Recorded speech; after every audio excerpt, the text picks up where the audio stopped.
Hi, everyone. This is Bruce Bryan. I'm the Senior Vice President of Global Solutions Engineering at Brandmaker, and I'm here with Lisa Cole, Vice President of Marketing at Faro Technologies. And we're going to have a great conversation today about the digital transformation that she and her colleagues at Faro have engineered over the last 2 years, working with us with our Hive 9 offering that culminated this past May in Lisa and her team winning a Return on Integration Award from the Forrester Decisions Summit out in Austin, Texas. Now, what's exciting really for me is having known Lisa for quite a while is that Lisa and Ann Whitman, her CIO, are the only in the history of the award, which has gone on for years and years now, they're the only two-time recipients of the award ever, which is really cool because it doesn't happen ever, and they're really hard to win in the first place. But Lisa and Ann have really figured this stuff out and know how to digitally transform a business.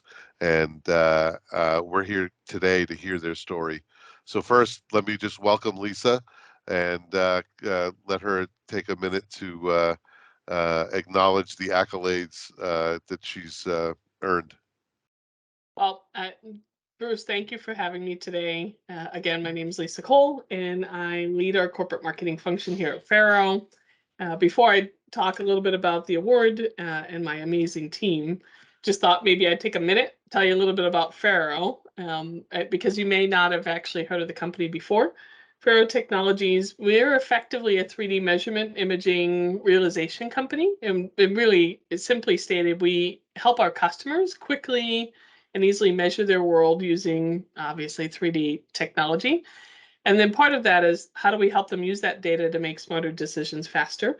We are focused on three primary markets. And so when you think about, let's say, manufacturing, auto and aerospace manufacturers, our equipment is used within those manufacturing plants for a number of reasons, including things like quality control. In the construction industry, whether it's a new building that's in the process of, it's being designed and built, or taking an as-built structure, obviously making changes to that, or operating and maintaining those buildings long term, our 3D scanning technology is used in that way. And then when you think in public safety, either from a crime scene investigation or a crash scene investigation, our 3D scanning technology is used to not just capture the details of that scene, but then candidly use that data, that unbiased data, in bringing about justice. So, three very different applications and workflows in three wildly different segments. But again, it was certainly changing the way that our customers use data and make decisions. So, anyways, that's Pharaoh. The award really goes to my team for the amazing work that they have done over the last 2.5, 3 years. And I'm incredibly grateful for our partner, Ann Hewitt, who's the CIO. And so it's amazing that her and I have been able to work with such amazing teams that we are two-time winners, which, again, not easy to win, that's for sure. So thank you for having me and giving me this opportunity to tell my team story again. So Absolutely, and Faro is such an interesting company. Uh, I, obviously spent a lot of time with you and on your website, and some of that 3D technology that you guys have is incredible and amazing.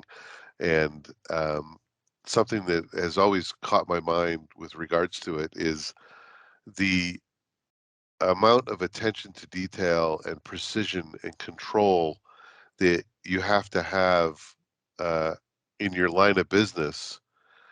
Um, really is a concept that you've now applied to the marketing organization, and not every company can make that direct correlation.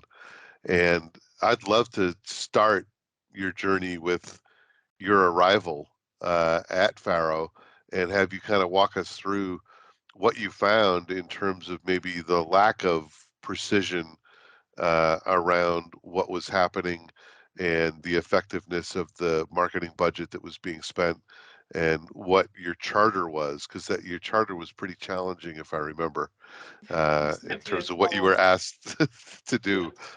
it's a tall order. So I guess you could say the adventure started in 2019. I had reached out to what had been my former CIO to talk with her about a potential thought leadership piece on data and how important data is, to support marketing efforts. Anyways, she had already moved on to a new adventure. She had moved to a company called Pharaoh, and during her time there, they actually had a change in leadership. They had a new CEO, and that CEO was tasked with effectively transforming that business, candidly, to be able to scale it more profitably, to drive profitable, predictable growth.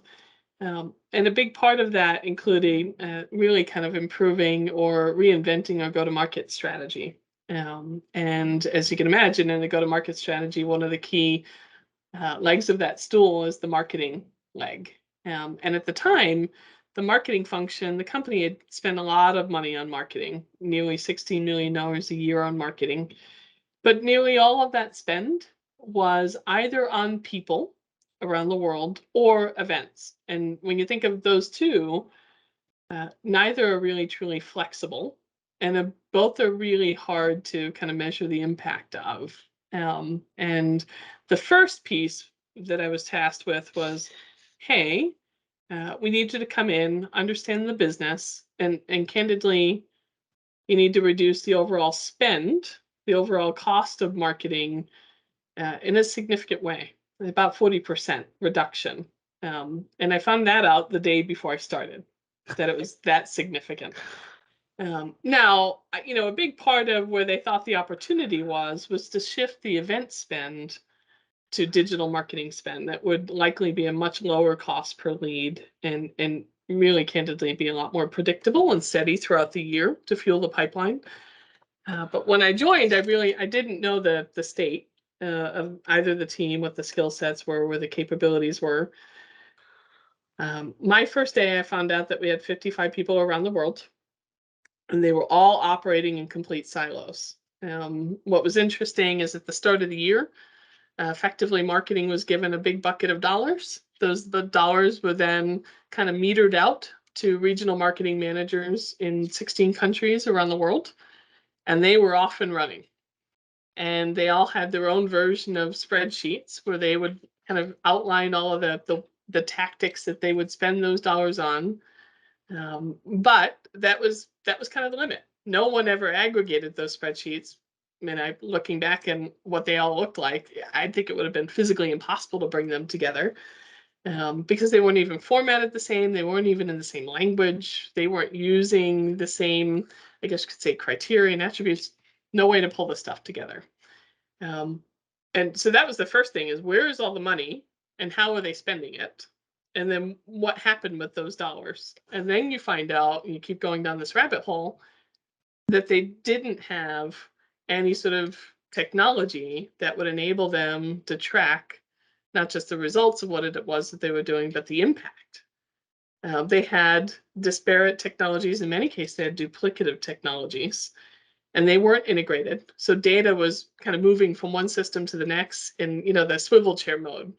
They would export it from here, they would import it here, and then do their best maybe to aggregate data from different systems into a spreadsheet to try to justify what they did with their money. And that was it. Um, I remember the effort of even just trying to figure out, okay, well, if you're all spending it on events, can I just get one holistic workbook of all the events that we spend money on in a year? Just give me one. We all work together. Several weeks later, I got this workbook, and when you open it, so much data in it, it just would spin for 5 minutes. It just sat. You had to open it, let it spin, and then you click in, and you realize we actually, I think it was more than 700 events in a year that were all contractually committed to at least a year prior. And so, on That's my the first day, I started with more contractually committed than I had to spend. That's that flexibility issue. We weren't flexible at all. And so that was the first thing. We spent nearly the first 3 months trying to negotiate our way out of some events or reduce our footprint and spend on events to free up some money that we could spend on digital marketing and content production. We had some notable gaps. And that turned out to be a blessing, because if you think of the timeline, that was from effectively November, December, January, February. We freed up all this money, and then the world shut down. I was going to say your 40% edict, just for the people listening, catching up on the timing, was about 5 or 6 months prior to COVID as well, Yeah, yeah, it which was. which came with another edict. Right, right. So that was the non-personnel spend side. The first thing was kind of right sizing our event spend to create some space for digital marketing and content production. The other part was evaluating and understanding the skill set that we had in the team. And when you think about the edict of how do you better balance your money between events, let's say traditional offline tactics and online tactics across all platforms and channels, how do you create that kind of that capability? Well, you have to have the skill set to do that. You have to have certainly data and analytics experts. You need to have digital experts that have experience in everything from search, social, digital advertising. And we didn't have that capability internally. And so some of what we had to do, we did go through a restructuring. One, to bring the entire team together into one unified team globally. So no longer these disparate working teams, if you will, that were competing. One team, one company, one team. But the other piece of it was we did have to make decisions to free up some of our personnel spend to then bring on board the talent that we needed to be able to candidly make those investments in digital that could fuel the pipeline. And that all took place by the end of February. We were finished principally with all of the event right sizing and the restructuring of the organization and the right sizing of the team. I went from 55 to just over 25 people heading into March. And And then that's March about 16th, that's about when we started working together. March 16th, exactly. Now, while all this was happening in December, you and I started talking. Yep. And that conversation was entirely about, I can't manage a global organization in spreadsheets. And I can't, even if it is 40% less, I can't manage $8 or $9 million in spreadsheets. And I have to be able to understand the difference between budget, plans, and then actually what happened, and in a unified way, be able to prove impact. Because that was also the next edict. I know I'm spending a ton of money. I don't know what we're getting from it. Can you connect the dots and prove it? And so that was, you and I started, we implemented Hive 9. But that, while all of this was happening, before we could actually, before we thought about bringing up everyone onto the platform, we had to drive a lot of behavior change and re-education. So, We did some workshops together. yes. Lisa and I did some conducted some workshops with her organization around the lead process flow, and some really basic workshops around terminology and language. Because when you think about it, some of the issues that organizations run into, it's not that we have different language for things. It's when we have the different definition for the same language, so that Yes. when somebody in Europe is counting MQLs and somebody in the States is counting MQLs, but the definition between the two is different, then those two numbers don't equate to each other. Right. So that even that basic level of rationalization across the org, we put together some workshops while we were getting the implementation going, and that was an interesting part of the journey to get everybody on the same page. And it was really good to see them, the team, talking to each other throughout the workshops, because they really came together and made those decisions. and actually hashed out the details of, no, this counts in that number, this doesn't count in that number, and it got everybody's eyes open that, wow, we don't all think the same way, and got it to come together. So it was fun to be a fly on the wall in that meeting and see the difference between the first meeting and the third or fourth meeting when everything kind of came together. And um, then you got your plans kind of consolidated and you got them up and running in Hive 9. I'd love to hear what that was like when you first had visibility in a homogeneous environment to the entire plan. Well, it's great. It still is great to this day. I could just log in and see how our plan continues to evolve from month to month, quarter to quarter. Again, back to that experience of preparing, fixing to get ready, I guess my boss would say. All of those conversations included everything from what is elite, and then included our sales peers. And that was the negotiating of the SLA. Then we had all the terminology, and you taking us through all of the marketing terminology. So it wasn't just lead stages or demand waterfall stages. It was everything from campaign to what's marketing sourced and influence revenue, those kinds of things. And then taking us through, well, all right, if that's the term and that's the definition, and you're trying to answer this question from a reporting standpoint, what's the source of truth in your system?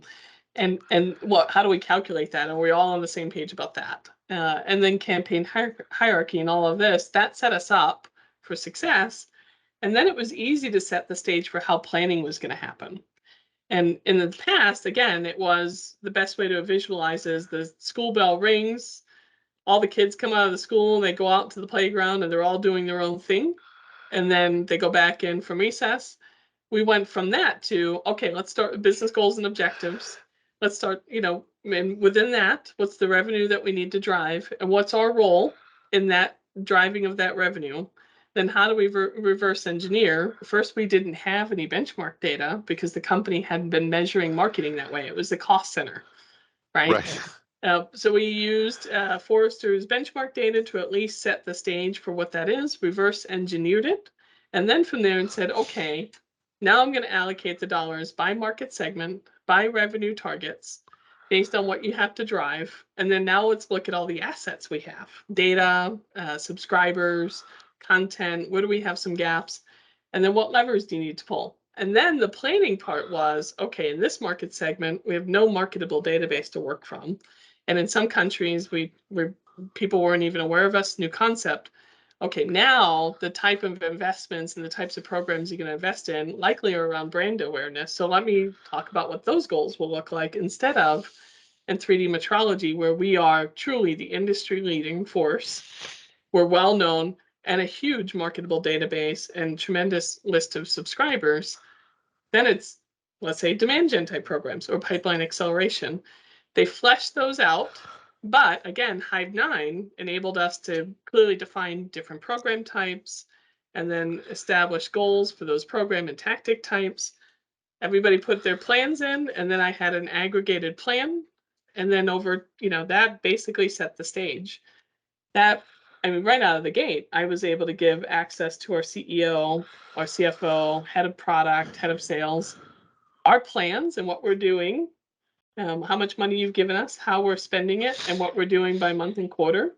They were all able to see it themselves. Even if they didn't log in, I could go into meetings and in a moment's notice, when the drive-by questions come, I could pull up the platform and say, well, this is what we're up to this month, or this is what we're up to this quarter, and this is what we're projecting to get from it. And so it never felt like we were random acts of marketing or that we weren't able to predict or forecast what was coming. So you're no longer on the treadmill of adding 3 more slides to the marketing deck each month in order to meet the questions that were asked last month that'll never be asked again.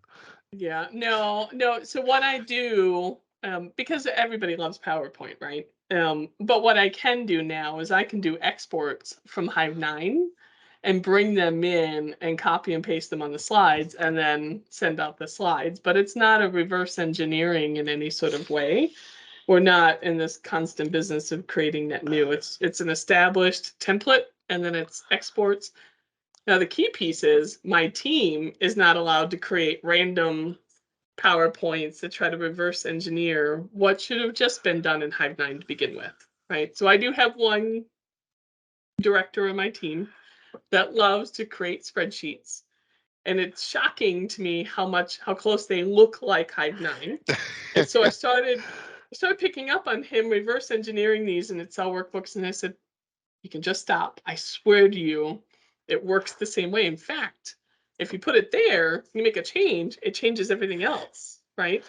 And so there was some of that until one day, a few months in, I think it was a solid 6 months in, we just flipped the switch and said, it didn't happen if it's not in Hive 9.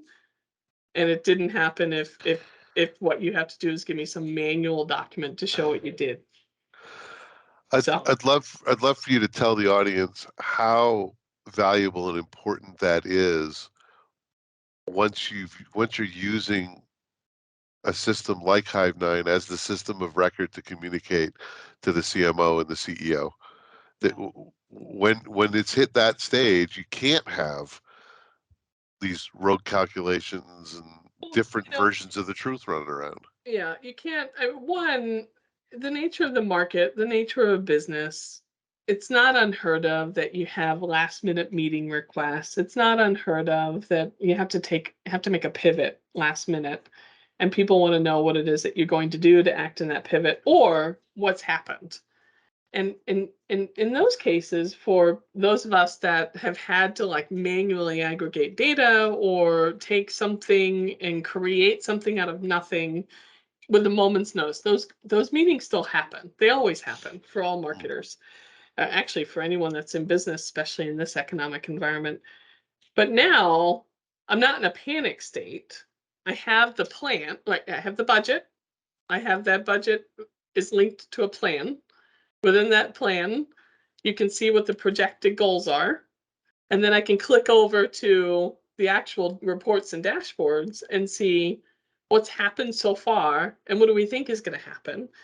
And it, now the conversation's about, hey, this is what we planned. There is a gap between projected and goal.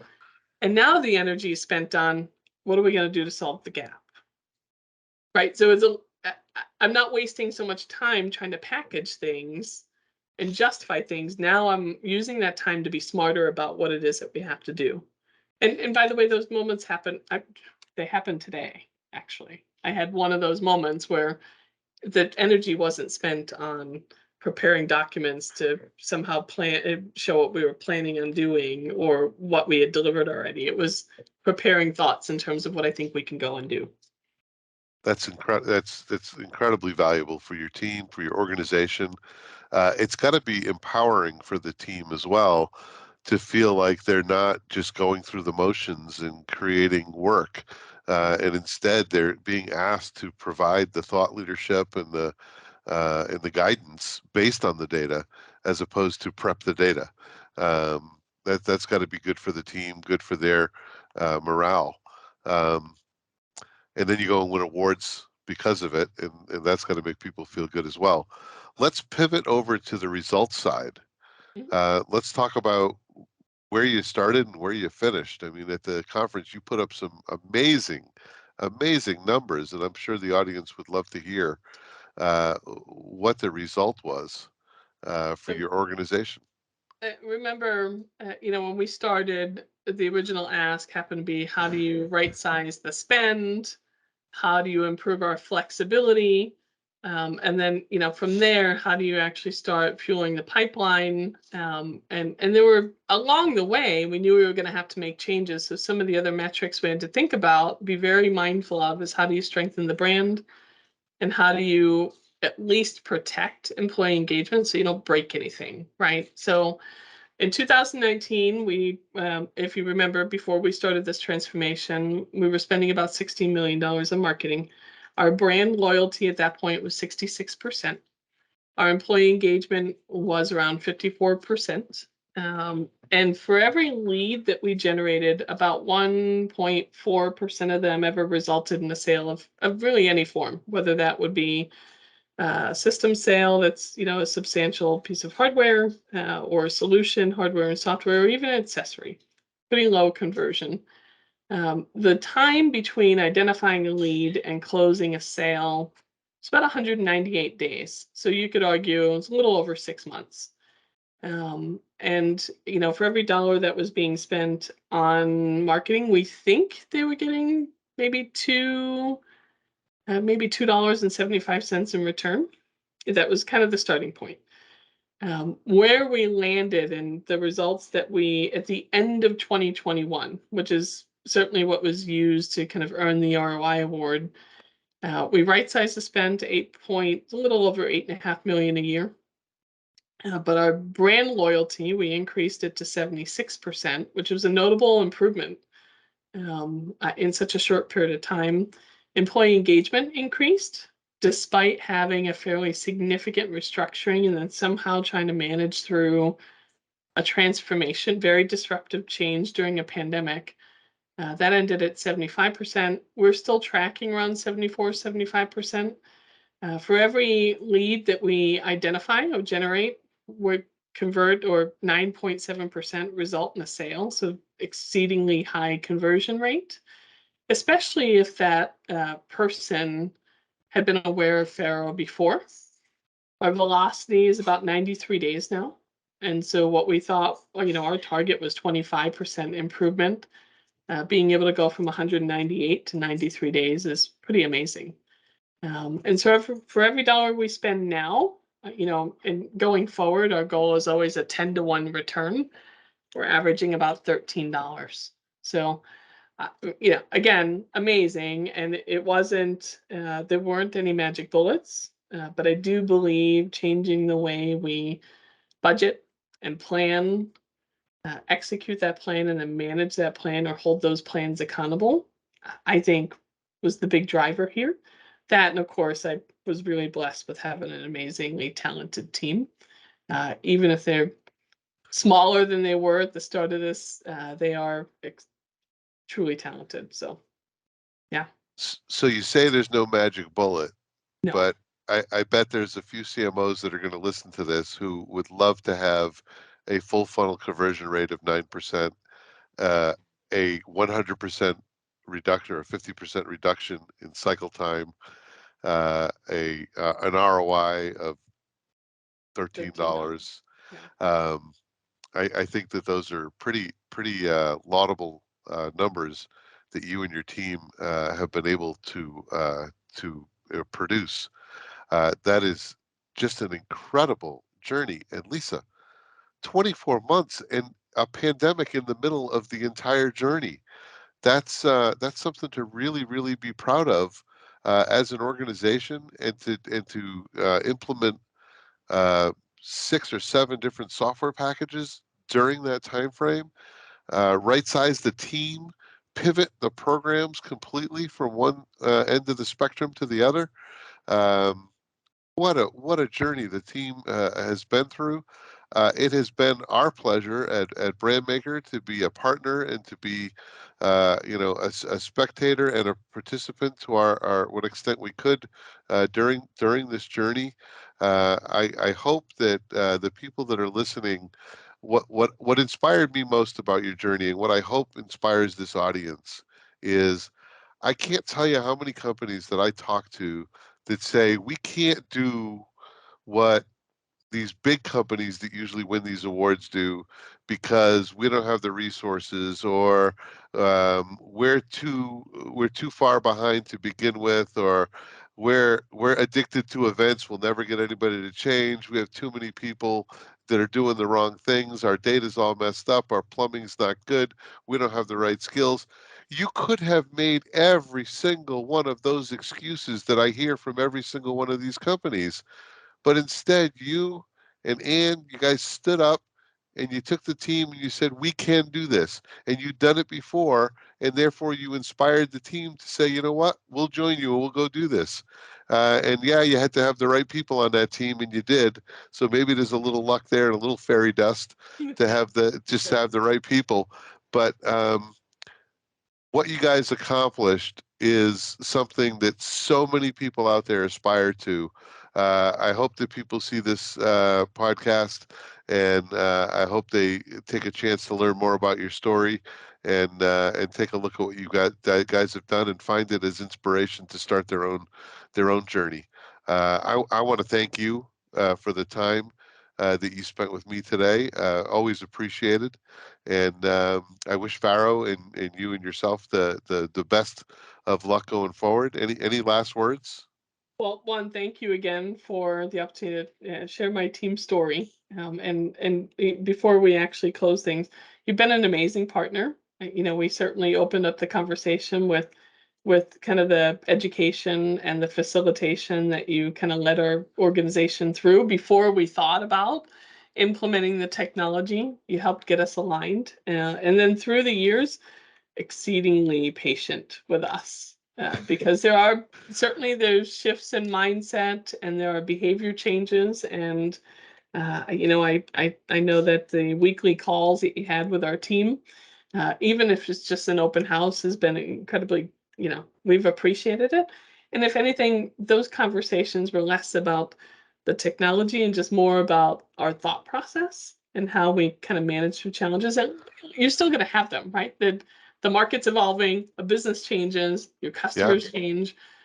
I do feel like we are much better positioned because we have such an amazing partner in you and your team. And of course, the enabling platform goes a long way. So I hope this is just, again, continuation of that partnership. So thank you.